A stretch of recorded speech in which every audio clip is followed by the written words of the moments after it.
What if you were granted 3 wishes, but each one brought you closer to regret? This is not a story about luck, but about a price that is only paid too late. In this classic tale, wishes come true, but never in the way they are expected. A small object carrying an ancient curse changes the fate of an entire family and proves that some desires should never be spoken aloud.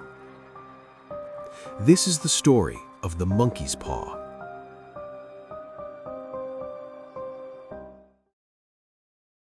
Without, the night was cold and wet, but in the small parlor of Laburnum Villa the blinds were drawn and the fire burned brightly.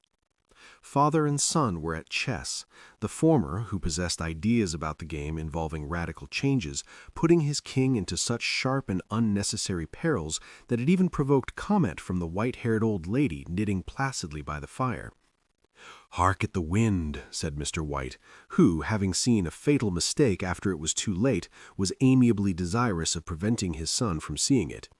"I'm listening," said the latter, grimly surveying the board as he stretched out his hand. "Check." "I should hardly think that he'd come tonight," said his father, with his hand poised over the board. "Mate," replied the son. "That's the worst of living so far out," bawled Mr. White, with sudden and unlooked-for violence. "Of all the beastly, slushy, out-of-the-way places to live in, this is the worst. Pathway's a bog and the road's a torrent. I don't know what people are thinking about. I suppose because only 2 houses in the road are let, they think it doesn't matter." "Never mind, dear," said his wife soothingly. "Perhaps you'll win the next one." Mr. White looked up sharply, just in time to intercept a knowing glance between mother and son. The words died away on his lips, and he hid a guilty grin in his thin gray beard. "There he is," said Herbert White, as the gate banged to loudly and heavy footsteps came toward the door. The old man rose with hospitable haste, and opening the door was heard condoling with the new arrival. The new arrival also condoled with himself, so that Mrs. White said "Tut, tut," and coughed gently as her husband entered the room, followed by a tall, burly man, beady of eye and rubicund of visage. "Sergeant Major Morris," he said, introducing him. The sergeant major shook hands, and taking the proffered seat by the fire, watched contentedly while his host got out whiskey in tumblers and stood a small copper kettle on the fire.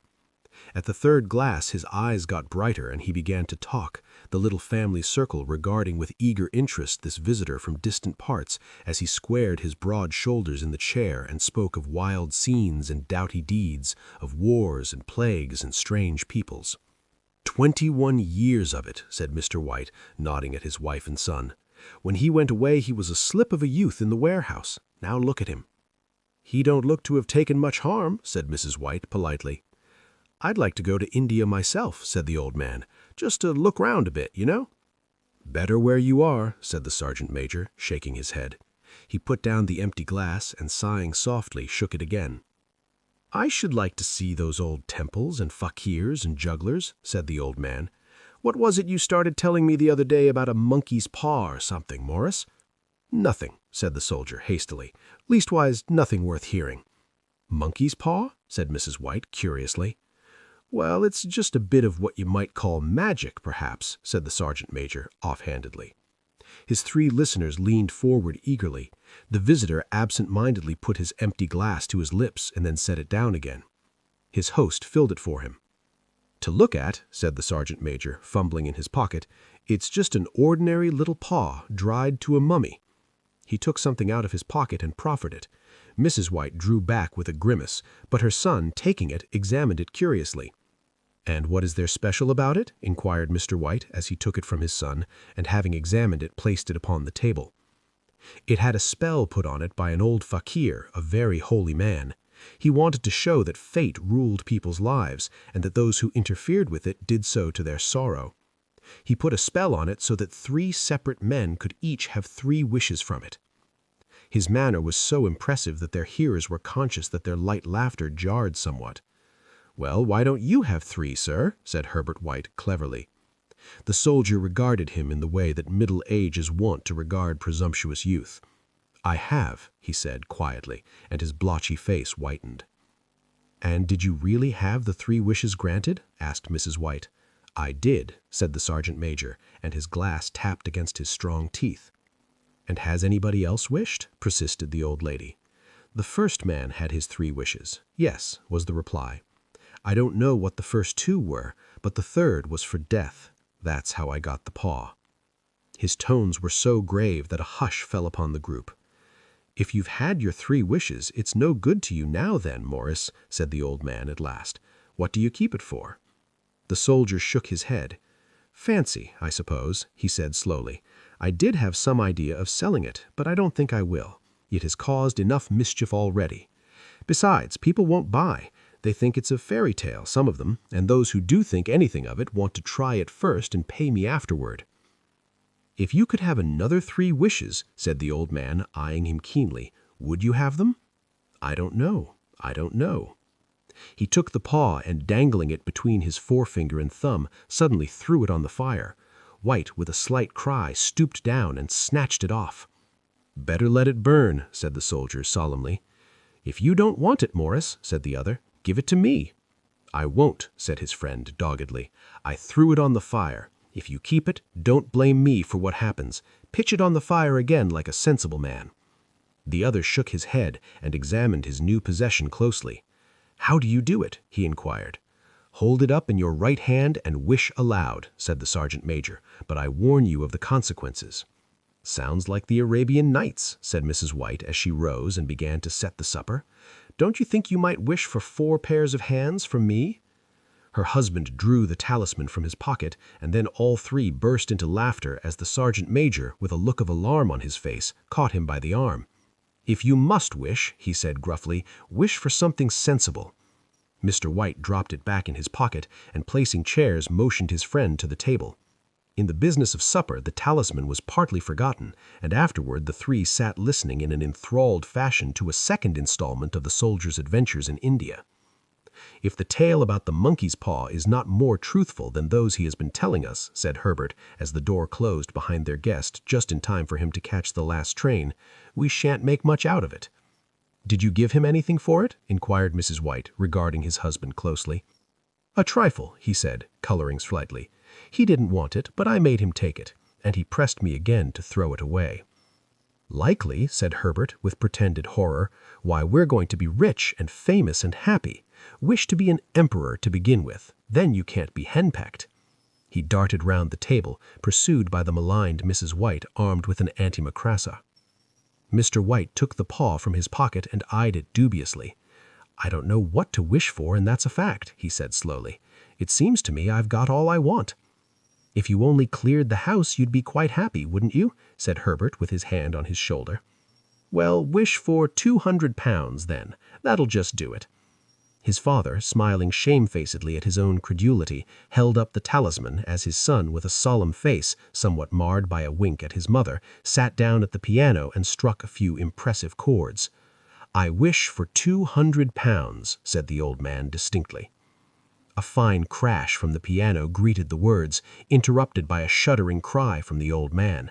His wife and son ran toward him. "It moved," he cried, with a glance of disgust at the object as it lay on the floor. "As I wished, it twisted in my hand like a snake." "Well, I don't see the money," said his son as he picked it up and placed it on the table, "and I bet I never shall." "It must have been your fancy, father," said his wife, regarding him anxiously. He shook his head. "Never mind, though, there's no harm done, but it gave me a shock all the same." They sat down by the fire again while the 2 men finished their pipes. Outside, the wind was higher than ever, and the old man started nervously at the sound of a door banging upstairs. A silence, usual and depressing, settled upon all 3, which lasted until the old couple rose to retire for the night. "I expect you'll find the cash tied up in a big bag in the middle of your bed, and something horrible squatting up on the top of the wardrobe watching you as you pocket your ill-gotten gains." He sat alone in the darkness, gazing at the dying fire and seeing faces in it. The last face was so horrible and so simian that he gazed at it in amazement. It got so vivid that with a little uneasy laugh he felt on the table for a glass containing a little water to throw over it. His hand grasped the monkey's paw, and with a little shiver he wiped his hand on his coat and went up to bed. In the brightness of the wintry sun next morning, as it streamed over the breakfast table, He laughed at his fears. There was an air of prosaic wholesomeness about the room which it had lacked on the previous night, and the dirty, shriveled little paw was pitched on the sideboard with a carelessness which betokened no great belief in its virtues. "I suppose all old soldiers are the same," said Mrs. White. "The idea of our listening to such nonsense! How could wishes be granted in these days? And if they could, how could £200 hurt you, father?" "Might drop on his head from the sky," said the frivolous Herbert. "Morris said the things happen so naturally," said his father, "that you might, if you so wished, attribute it to coincidence." "Well, don't break into the money before I come back," said Herbert as he rose from the table. "I'm afraid it'll turn you into a mean, avaricious man, and we shall have to disown you." His mother laughed, and following him to the door, watched him down the road, and returning to the breakfast table, was very happy at the expense of her husband's credulity. All of which did not prevent her from scurrying to the door at the postman's knock, nor prevent her from referring somewhat shortly to retired sergeant majors of bibulous habits when she found that the post brought a tailor's bill. "Herbert will have some more of his funny remarks, I expect, when he comes home," she said, as they sat at dinner. "I dare say," said Mr. White, pouring himself some beer, "but for all that, the thing moved in my hand, that I'll swear to." "You thought it did," said the old lady soothingly. "I say it did," replied the other. "There was no thought about it. I had just— What's the matter?" His wife made no reply. She was watching the mysterious movements of a man outside, who, peering in an undecided fashion at the house, appeared to be trying to make up his mind to enter. In mental connection with the £200, she noticed that the stranger was well dressed and wore a silk hat of glossy newness. 3 times he paused at the gate and then walked on again. The 4th time he stood with his hand upon it, and then with sudden resolution flung it open and walked up the path. Mrs. White at the same moment placed her hands behind her, and hurriedly unfastening the strings of her apron, put that useful article of apparel beneath the cushion of her chair. She brought the stranger, who seemed ill at ease, into the room. He gazed at her furtively and listened in a preoccupied fashion as the old lady apologized for the appearance of the room and her husband's coat, a garment which he usually reserved for the garden. She then waited as patiently as her sex would permit for him to broach his business, but he was at first strangely silent. "I was asked to call," he said at last, and stooped and picked a piece of cotton from his trousers. "I come from Moore and Meggins." The old lady started. "Is anything the matter?" she asked breathlessly. "Has anything happened to Herbert? What is it? What is it?" Her husband interposed. There, mother," he said hastily. "Sit down and don't jump to conclusions.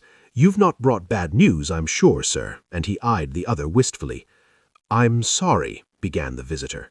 "Is he hurt?" demanded the mother wildly. The visitor bowed in assent.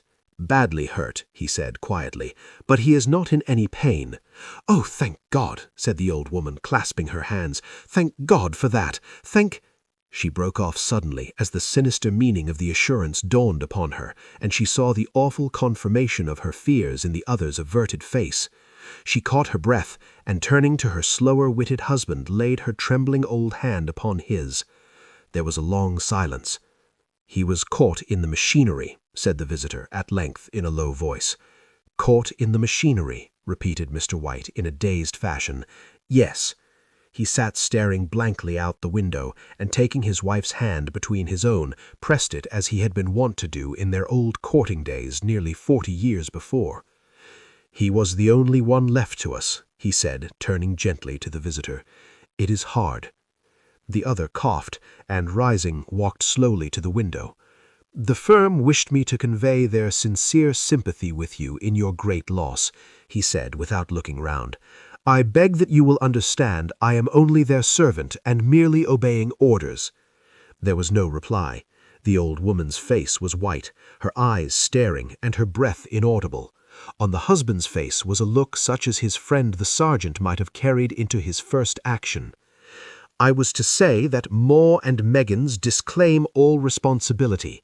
They admit no liability at all, but in consideration of your son's services, they wish to present you with a certain sum as compensation." Mr. White dropped his wife's hand and, rising to his feet, gazed with a look of horror at his visitor. His dry lips shaped the words, "How much?" £200 was the answer. Unconscious of his wife's shriek, the old man smiled faintly, put out his hands like a sightless man, and dropped a senseless heap to the floor. In the huge new cemetery, some 2 miles distant, the old people buried their dead and came back to a house steeped in shadow and silence. It was all over so quickly that at first they could hardly realize it, and remained in a state of expectation as though of something else to happen, something else which was to lighten this load, too heavy for old hearts to bear. But the days passed, and expectation gave place to resignation, the hopeless resignation of the old, sometimes miscalled apathy. Sometimes they hardly exchanged a word, for now they had nothing to talk about, and their days were long to weariness. It was about a week after that the old man, waking suddenly in the night, stretched out his hand and found himself alone. The room was in darkness, and the sound of subdued weeping came from the window. He raised himself in bed and listened. "Come back," he said tenderly. "You will be cold." "It is colder for my son," said the old woman, and wept afresh. The sound of her sobs died away on his ears. The bed was warm and his eyes heavy with sleep. He dozed fitfully and then slept until a sudden wild cry from his wife awoke him with a start. "The paw!" she cried wildly. "The monkey's paw!" He started up in alarm. Where is it? What's the matter?" She came stumbling across the room towards him. "I want it," she said quietly. "You've not destroyed it." "It's in the parlor, on the bracket," he replied, marveling. "Why?" She cried and laughed together, and bending over, kissed his cheek. "I only just thought of it," she said hysterically. "Why didn't I think of it? Why didn't you think of it?" "Think of what?" he questioned. "The other 2 wishes," she replied rapidly. "We've only had one." "Was not that enough?" he demanded fiercely. "No," she cried triumphantly. "We'll have one more. Go down and get it quickly, and wish our boy alive again." The man sat up in bed and flung the bedclothes from his quaking limbs. "Good God, you are mad!" he cried, aghast. "Get it," she panted. "Get it quickly, and wish. Oh, my boy, my boy!" Her husband struck a match and lit the candle. "Get back to bed," he said unsteadily. "You don't know what you are saying." "We had the first wish granted," said the old woman feverishly. "Why not the second?" "A coincidence," stammered the old man. "Go and get it and wish," cried his wife, quivering with excitement. The old man turned and regarded her, and his voice shook. "He has been dead 10 days, and besides I would not tell you else, but I could only recognize him by his clothing. If he was too terrible for you to see then, how now?" "Bring him back," cried the old woman, and dragged him toward the door. "Do you think I fear the child I have nursed?" He went down in the darkness and felt his way to the parlor, and then to the mantelpiece. The talisman was in its place, and a horrible fear that the unspoken wish might bring his mutilated son before him ere he could escape from the room seized upon him, and he caught his breath as he found that he had lost the direction of the door. His brow cold with sweat, he felt his way round the table and groped along the wall until he found himself in the small passage with the unwholesome thing in his hand. Even his wife's face seemed changed as he entered the room. It was white and expectant, and to his fears seemed to have an unnatural look upon it. He was afraid of her. "Wish," she cried in a strong voice. "It is foolish and wicked," he faltered. "Wish," repeated his wife. He raised his hand. "I wish my son alive again." The talisman fell to the floor, and he regarded it fearfully. Then he sank trembling into a chair as the old woman with burning eyes walked to the window and raised the blind. He sat until he was chilled with the cold, glancing occasionally at the figure of the old woman peering through the window.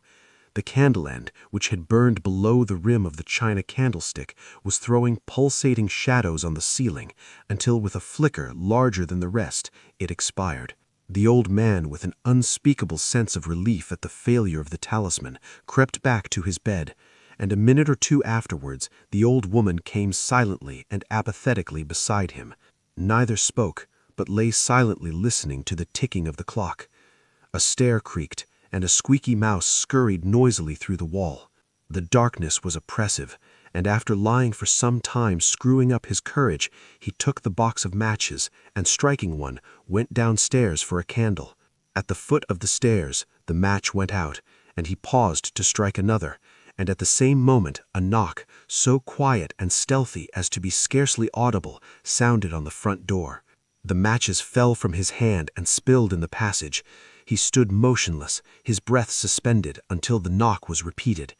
Then he turned and fled swiftly back to his room and closed the door behind him. A third knock sounded through the house. "What's that?" cried the old woman, starting up.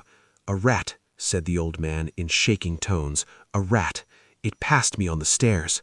His wife sat up in bed listening. A loud knock resounded through the house. "It's Herbert! It's Herbert!" She ran to the door, but her husband was before her, and catching her by the arm, held her tightly. "What are you going to do?" he whispered hoarsely. "It's my boy! It's Herbert!" she cried, struggling mechanically. "I forgot it was 2 miles away. What are you holding me for? Let go! I must open the door!" "For God's sake, don't let it in!" cried the old man, trembling.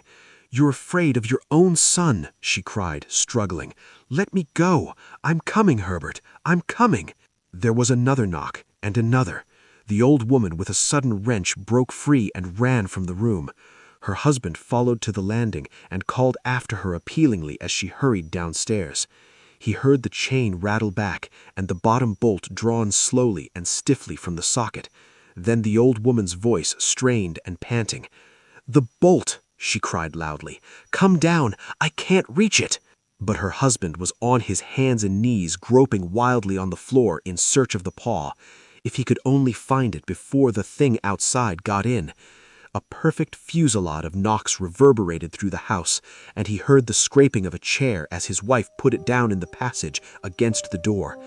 He heard the creaking of the bolt as it came slowly back, and at the same moment he found the monkey's paw and frantically breathed his third and last wish. The knocking ceased suddenly, although the echoes of it were still in the house.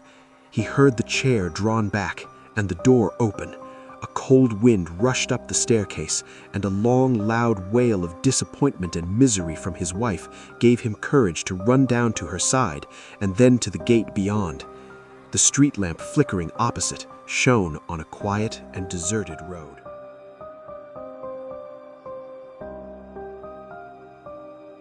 Not every wish is a blessing, and not every opportunity is a gift. Sometimes what we desire most is the very thing that destroys us. If this story stayed with you long after it ended, know that you are not alone. Here, we tell stories that leave a mark, not ones that fade away quickly. Subscribe for more stories that explore fear, the mind, and the darker side of human desire.